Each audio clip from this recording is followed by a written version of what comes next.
بالله من الشيطان الرجيم بسم الله الرحمن الرحیم. شروع اللہ کے نام سے جو بڑا مہربان اور نہایت رحم کرنے والا ہے. قل ای شیء اکبر شہادہ قل اللہ شہید بینی وبینکم وأوحي إلي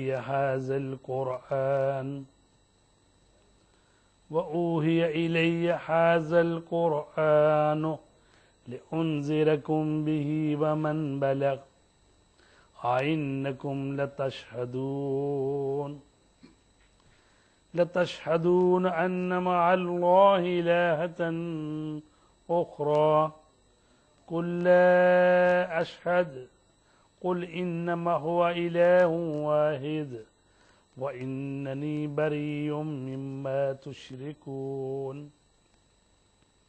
آپ کہہ دیجئے کہ گواہی کے لیے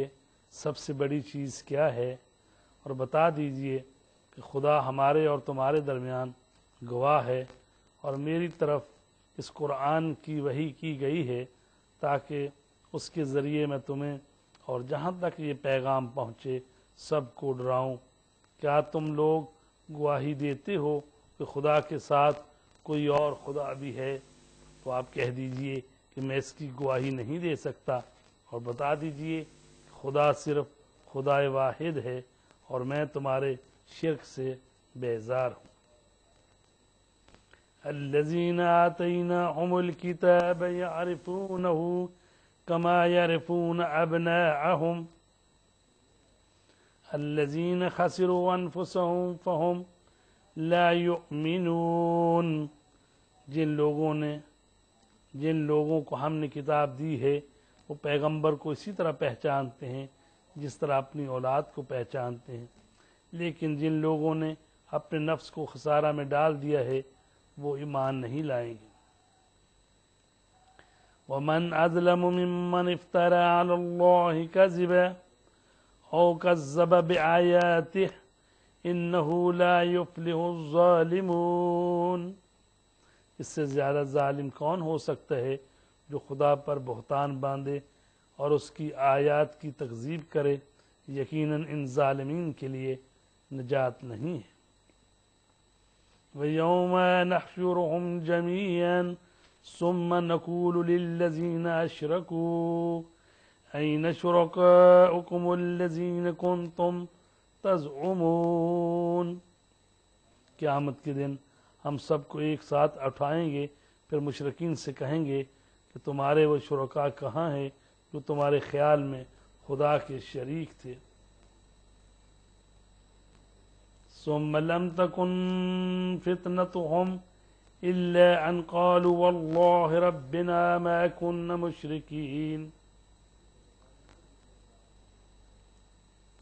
اس کے بعد ان کو کوئی فتنہ نہ ہوگا سوائے اس کے کہ یہ کہہ دیں کہ خدا کی قسم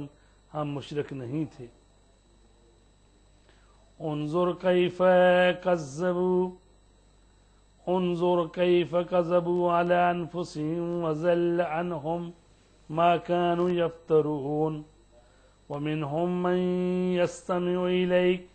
وجعلنا على قلوبهم أكنة أن يفقهوا وفي آذانهم وقرا وإن يروا كل آية لا يؤمنوا بها حتى إذا جاءوك يجادلونك يقول الذين كفروا إن هذا إلا أساطير الأولين. دیکھیے انہوں نے کس طرح اپنے آپ کو جھٹلایا اور کس طرح ان کا افطرا حقیقت سے دور نکلا، اور ان میں بعض لوگ کان لگا کر آپ کی بات سنتے ہیں لیکن ہم نے ان کے دلوں پر پردے ڈال دیے ہیں، یہ سمجھ نہیں سکتے ہیں، اور ان کے کانوں میں بھی بہرا پن ہے. یہ اگر تمام نشانیوں کو دیکھ لیں تو بھی ایمان نہ لائیں گے، یہاں تک کہ جب آپ کے پاس آئیں گے تو بھی بحث کریں گے، اور کفار کہیں گے کہ یہ قرآن تو صرف اگلے لوگوں کی کہانی. وَهُمْ يَنْحَوْنَ عَنْهُ وَيَنَاؤُونَ عَنْهُ وَإِن يُخْلِقُونَ إِلَّا أَنفُسَهُمْ وَمَا يَشْعُرُونَ وَلَوْ تَرَىٰ إِذْ وُقِفُوا عَلَى النَّارِ فَقَالُوا يَا لَيْتَنَا نُرَدُّ وَلَا نُكَذِّبَ بِآيَاتِ رَبِّنَا وَنَكُونَ مِنَ الْمُؤْمِنِينَ۔ یہ لوگ دوسروں کو قرآن سے روکتے ہیں اور خود بھی دور بھاگتے ہیں، حالانکہ یہ اپنے ہی کو ہلاک کر رہے ہیں اور انہیں شعور تک نہیں ہے۔ اگر آپ دیکھتے کہ یہ کس طرح جہنم کے سامنے کھڑے کیے گئے اور کہنے لگے کہ کاش ہم پلٹا دیے جاتے اور پروردگار کی نشانیوں کی تکذیب نہ کرتے اور مومنین میں شامل ہو جاتے۔ صدق اللہ العلی العظیم۔ محترم ناظرین، آج ہم نے سورہ انعام کی آیت نمبر 19 سے لے کر 27 تک ترجمہ تلاوت کے ساتھ آپ کے سامنے پیش کیا ہے۔ اللہ تبارک تعالیٰ نے ان آیات میں فرمایا ہے کہ ان سے کہہ دیجئے کہ سب سے بڑی چیز کیا ہے گواہی کے طور پر، قل اللہ، کہہ دیجئے کہ اللہ کی گواہی سب سے بڑی، شہید بینی و بینکم، وہی میرے اور تمہارے درمیان گواہ ہے، اور یہ قرآن جو ہے یہ میری طرف نازل ہوتا ہے، وہی ہوتی ہے، لِأُنذِرَكُمْ بِهِ، تاکہ میں اس قرآن کے ذریعے تمہیں اللہ کی نافرمانی سے ڈراؤں، وَمَن بَلَغ، اور جہاں تک یہ قرآن مجید کا پیغام پہنچے وہاں تک یہ میری رسالت ہے، اور یہ قرآن کی آیتیں جو ہیں ہدایت اور ڈرانے کا کام کرتی۔ قرآن مجید ابدی تعلیمات کا مجموعہ ہے، اس کے احکام کا تعلق ایک دور یا ایک زمانے یا ایک ملک یا ایک قوم سے نہیں ہے، اور سرکار دو عالم بھی اس کے ذریعے ہر قوم کو عذاب خدا سے ڈرانے والے ہیں کہ جہاں تک قرآن پہنچتا رہے گا اپنے ساتھ پیغمبر اسلام کی رسالت بھی لے کر جائے گا، اور اس طرح آپ کی رسالت بھی ہماگیر، آفاقی، دائمی اور ابدی حیثیت رکھتی ہے۔ فرمایا گیا ہے کہ الذین آتیناہم الکتاب یعرفون کما یعرفون ابناءہم، جن لوگوں کو ہم نے کتاب دی ہے وہ پیغمبر اسلام کو اس طرح پہچانتے ہیں جس طرح اپنی اولاد کو، اپنے فرزندوں کو پہچانا جاتا ہے۔ اگرچہ بظاہر عظمت پیغمبر کے اظہار کے لیے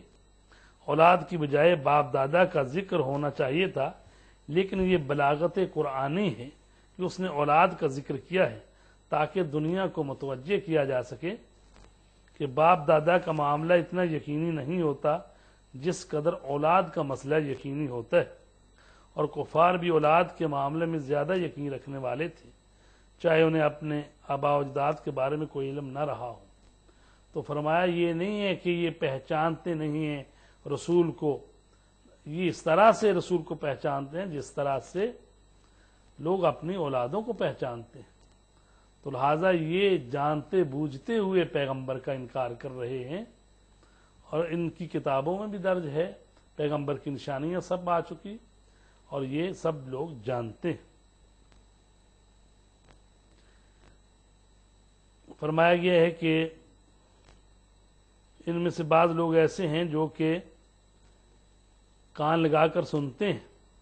لیکن فرمایا کہ ان کے کان بہرے ہیں، ہم نے ان پر مہر لگا دی ہے، ان کے دلوں پر پردے ڈال دیے ہیں، یہ سمجھ نہیں سکتے، اور ان کے کانوں میں بھی بہرا پن ہے،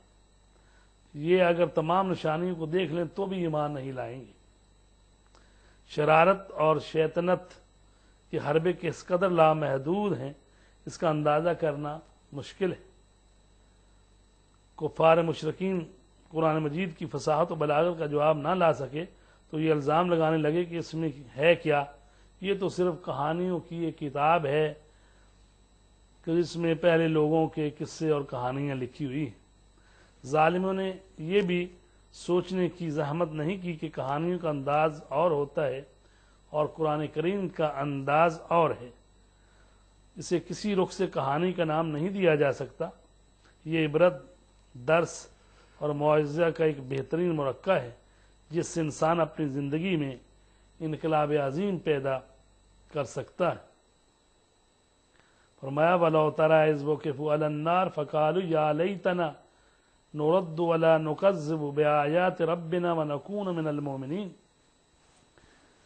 اگر آپ دیکھتے کہ یہ کس طرح جہنم کے سامنے کھڑے کیے گئے ہیں، اللہ تبارک تعالیٰ نے وہ نقشہ پیش کیا ہے کہ جب یہ جہنم کے سامنے کھڑے کیے جائیں گے اور جب جہنم کی دہکتی ہوئی آگ کو سامنے دیکھیں گے تو اس وقت کہیں گے کاش ہم پلٹا دیے جاتے اور ہم اللہ تبارک تعالیٰ کی نشانیوں کی تکذیب نہ کرتے اور مومنین میں شامل ہو جاتے۔ تو ظاہر ہے کہ اس وقت پچھتاوا ہی ہوگا۔ جو بھی انسان صاحب ایمان ہونا چاہتا ہے وہ اسی دنیا میں ہو سکتا ہے۔ تو اسی کے ساتھ قرآن مجید کی جو تلاوت اور ترجمہ اور مختصر سی جو تشریح ہے وہ ہم نے